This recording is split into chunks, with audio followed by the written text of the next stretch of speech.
মাননীয় অধ্যক্ষ মহাশয়, আপনাকে অসংখ্য ধন্যবাদ। আজকে এই মহতী সদনে আপনি আমাকে আমার বক্তব্য বলার সুযোগ করে দিয়েছেন। আমি ধন্যবাদ জানাই আমাদের সমস্ত বিধায়ক যারা আজকে এখানে উপস্থিত বা উপস্থিত নয়, তাদের সবাইকে আমি আমার শুভেচ্ছা অভিনন্দন জানাই। এবং আজকে যে সমস্ত বিধায়করা নির্বাচনে লড়াই করেছিলেন, জিততে পারেননি, যারা আজকের এই বিধানসভা দেখতে পাচ্ছেন, আগে তো দেখতে পেতেন না, আগে সবকিছু লুকিয়ে লুকিয়ে হতো এই বিধানসভাতে। প্রাক্তন অধ্যক্ষ একটু আগে ছিলেন, এখন নেই। এমনও এক দিন গেছে আমি বলেছি আমার মাইক্রোফোন অফ করে দিয়েছেন। এমনও একটা সময় গেছে বলার জন্য আমাকে প্রিভিলেজ মোশন দিয়ে এসেছেন। অনেক কিছু করেছেন, কিন্তু সমস্ত কিছু বন্ধ দরজার মধ্যে, বন্ধ ঘরের মধ্যে। এমনও একটা সময় আমরা দেখেছি এই বিধানসভাতে, তখন তৃণমূলের তারা সংখ্যাগরিষ্ঠ ছিল, তাদের গুন্ডা বাহিনী যারা এবারে জিততে পারেনি, তারা আমাদেরকে আক্রমণ করেছিল। আমাদের বহু বিধায়ক, আমি ওইখানে দাঁড়িয়েছিলাম, তারা আহত হয়েছিলেন, হাসপাতালে গিয়েছিলেন, অসুস্থ হয়েছিলেন। বহু বিধায়ক বয়স্ক, তাদেরকে মাটিতে ফেলে দিয়ে তাদের চশমা ভেঙে দেওয়া হয়েছিল, কিন্তু কোনো কিছুই বাইরে প্রকাশ্য হয়নি। আমি একটু ভিডিও করতে পেরেছিলাম বলে যারা আজকের গার্ড দিচ্ছেন এখানে, তারা আমার মোবাইল কেড়ে নিয়েছিলেন। তো এখানে গণতন্ত্র ছিল না। গত 15 বছর এই বিধানসভায় গণতন্ত্র ছিল না। গণতন্ত্র পুনঃপ্রতিষ্ঠিত হয়েছে এবং এই পশ্চিমবঙ্গে যে সমস্ত মানুষরা ভোট দিয়ে আমাদের গণতন্ত্রকে পুনঃপ্রতিষ্ঠিত করেছেন, সেই সমস্ত মানুষকে আমি আমার প্রণাম, শ্রদ্ধা, কৃতজ্ঞতা জানাই। মাননীয় অধ্যক্ষ মহাশয়, আজকে আমি অত্যন্ত গর্বের সঙ্গে, গভীর গর্বের সঙ্গে পশ্চিমবঙ্গ সরকারের, বর্তমান সরকারের 2026-27 অর্থবর্ষের বাজেটের সমর্থনে বক্তব্য রাখতে চলেছি। প্রথমেই আমি আমাদের মাননীয়, শ্রদ্ধেয়, পূজনীয় মুখ্যমন্ত্রী শুভেন্দু অধিকারী মহাশয়কে এবং আমাদের অত্যন্ত বিদ্বান আমাদের অর্থমন্ত্রী ডক্টর স্বপন দাশগুপ্তকে আমার শুভেচ্ছা, কৃতজ্ঞতা, প্রণাম, সম্মান এবং অভিনন্দন জানাই। কারণ এই বাজেট শুধুমাত্র একটা কেবল আর্থিক দলিল নয়, এটি পশ্চিমবঙ্গের অর্থনৈতিক পুনর্জাগরণ, শিল্পায়ন, কর্মসংস্থান সৃষ্টি এবং উৎপাদনমুখী উন্নয়নের একটি রূপরেখা। মাননীয় অধ্যক্ষ মহাশয়, দীর্ঘদিন ধরে পশ্চিমবঙ্গের প্রত্যেকটি মানুষ, সারা পশ্চিমবঙ্গে নয় সারা পৃথিবীতে যত পশ্চিমবঙ্গের মানুষ, বাঙালিরা আছেন, তারা একটাই প্রশ্ন করে গিয়েছিলেন, বাংলায় আবার কবে শিল্পের মানচিত্রে হৃত গৌরব ফিরে পাবে। একটাই প্রশ্ন ছিল সারা পৃথিবী জুড়ে, যে এই পশ্চিমবঙ্গ আবার কবে শিল্প হবে এই পশ্চিমবঙ্গে।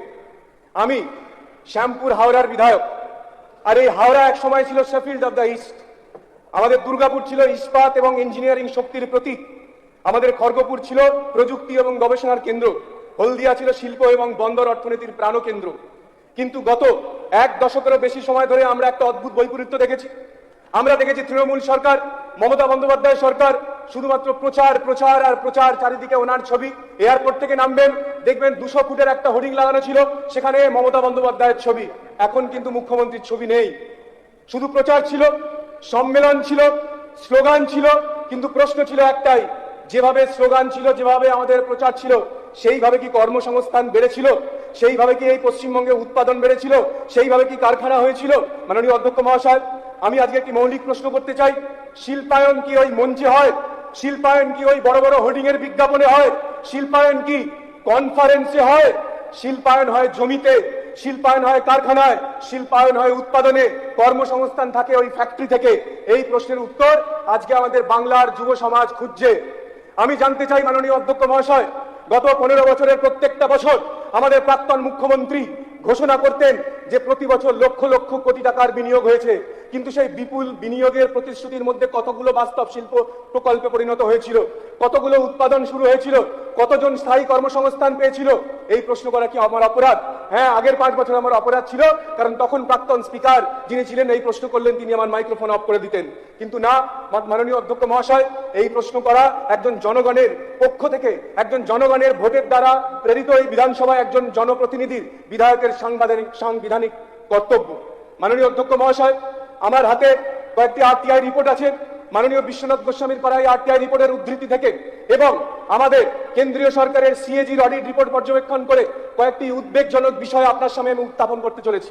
সিএজির পর্যবেক্ষণে বলা হয়েছে যে WBIDCL এর কার্যপ্রণালী সম্পর্কে তারা গুরুতর প্রশ্ন করেছিলেন, তার কোনো উত্তর প্রাক্তন মুখ্যমন্ত্রী, প্রাক্তন অর্থমন্ত্রী, প্রাক্তন ইন্ডাস্ট্রি মিনিস্টার কেউ দেননি। তার উত্তর WBIDCL এর সেই সময়কার এমডি, ম্যানেজিং ডিরেক্টর, তিনিও দেননি।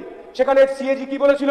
সিএজি বলেছিল যে WBIDCL তার স্টেট ইন্ডাস্ট্রিয়াল পলিসির সঙ্গে সামঞ্জস্যপূর্ণ স্ট্র্যাটেজিক প্ল্যান বা অ্যানুয়াল প্ল্যান প্রস্তুত করেনি। আপনি যদি চান, আমি এই সিএজি রিপোর্ট আপনাকে দিয়ে দেবো। আমি সরকারের কাছে জানতে চাই যে যদি শিল্পোন্নয়নের প্রধান সংস্থারই কোনো সুস্পষ্ট কৌশলগত পরিকল্পনা না থাকে, তাহলে শিল্পায়নের রোড ম্যাপটা কোথায় ছিল, তাদের উদ্দেশ্য কি ছিল, তাদের অবজেক্টিভ কি ছিল, তাদের লক্ষ্য কোথায় ছিল? শুধু কয়লা ভাইপোর অ্যাকাউন্টে টাকা বাড়িয়ে যাওয়া, টাকা যোগান দেওয়া, এটাই কি একমাত্র তাদের উদ্দেশ্য ছিল? অবশ্য মাননীয় স্পিকার সাহেব, গতবারে কয়লা ভাইপো বলতে আমার উপরে এইখানে তখন যারা বিরোধীরা ছিলেন তারা তেরে তেরে তেরে উঠেছিলেন। এইখানে একজন প্রাক্তন বিধায়িকা ছিলেন, তিনি তো আমাকে মারতে উদ্যত হয়েছিলেন। আমি জানতে চাই মাননীয় অধ্যক্ষ মহাশয়, যে আগের আমাদের যে WBDICL যে ডিপার্টমেন্টের আধিকারিকরা ছিলেন, তাদের আউটকাম মেজারমেন্ট কি ছিল, তাদের পারফরমেন্স বেঞ্চমার্ক কোথায় ছিল? মাননীয় অধ্যক্ষ মহাশয়, আরো উদ্বেগের বিষয় হলো শিল্পোন্নয়ন এবং অবকাঠামো উন্নয়নের জন্য বরাদ্দ অর্থে যে ব্যয় হয়েছিল, সেই ব্যয় নিয়ে সিএজি প্রশ্ন করেছে। সেই প্রশ্নে সিএজি বলেছে 23,401.44 লক্ষ টাকার যে বরাদ্দ হয়েছিল WBIDC, সেই টাকা কোথায় গেল? তার কোনো সদুত্তর ডিপার্টমেন্ট দেয়নি, মিনিস্টার অফ ইন্ডাস্ট্রি দেয়নি।